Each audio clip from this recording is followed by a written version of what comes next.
Hello, Millings TV fan! Kamusta po sila? Ano po ang inyong pinagkakaabalahan? At tayo po, sana po ay nasa mabuti silang kalagayan. At tayo po ay busy today. Tayo po ay nakalabas. At meron po tayong dinatna na items. So, ito po ang ating items galing na Lazada. At galing po sa store ng On Distance. So, ang ating items is pinadala kay Lex. So, ating pumuksan kung tama ba. At ito po ay naka-plastic lang.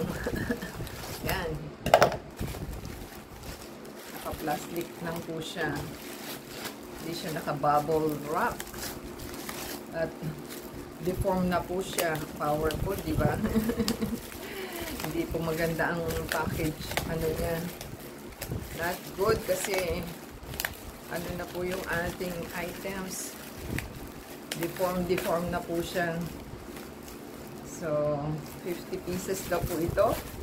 At talagang sinalaksak niya dito sa napakaliit na plastic versus ano, tingnan nyo, di ba? Anong hindi ma-deform? Powerful, di ba? Not good. Kasi, yan o, dapat po naka-plastic liner din siya na molder ng ano. Kaya po tingnan nyo, gutay-gutay na. Para nang binasura kasi akala niya ganun lang. Nawawala ho sa forma siya. So, kailangan po talaga is naka-plastic na form siya. So, not good seller. Minsan, isip-isip din po. Diba? Binili mo ng tama eh. Binili mo siya ng tama pagdating sa iyo. Ano na siya. Wala akong ano, oh, molder. Dapat may molder ng plastic po yan eh.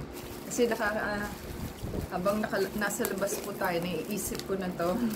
Ay kasi po kailangan ko ng ano, items. So, kanina punta tayo sa supermarket ng SM. So, nakita ko po yung 150 pieces ata yun.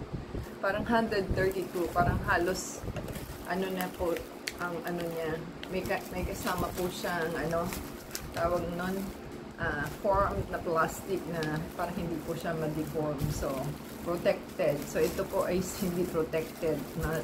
Not wise to buy. Yan po, pagka nasa online kayo, hindi nyo po nakikita. Pagdating sa inyo is wala na. Gutay-gutay na po. So, next time, sana na lang po tayo bibili. Tapos, meron din po tayong square na in-order. Hanggang ngayon na hindi pa niya ni-release, eh, kasabayan lang po nito.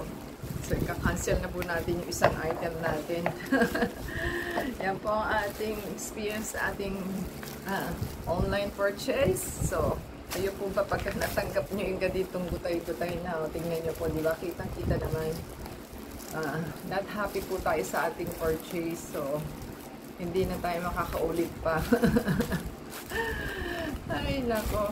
So, ano po masasabi ninyo? Comment down below po. Give us a thumbs up and subscribe po sa ating items and support po sa ating video. Paki-play po yung video at saka yung ads at doon na po tayo kumikita. At the same time, sa Facebook, Twitter, TikTok, and Instagram. Until next time po, God bless everyone.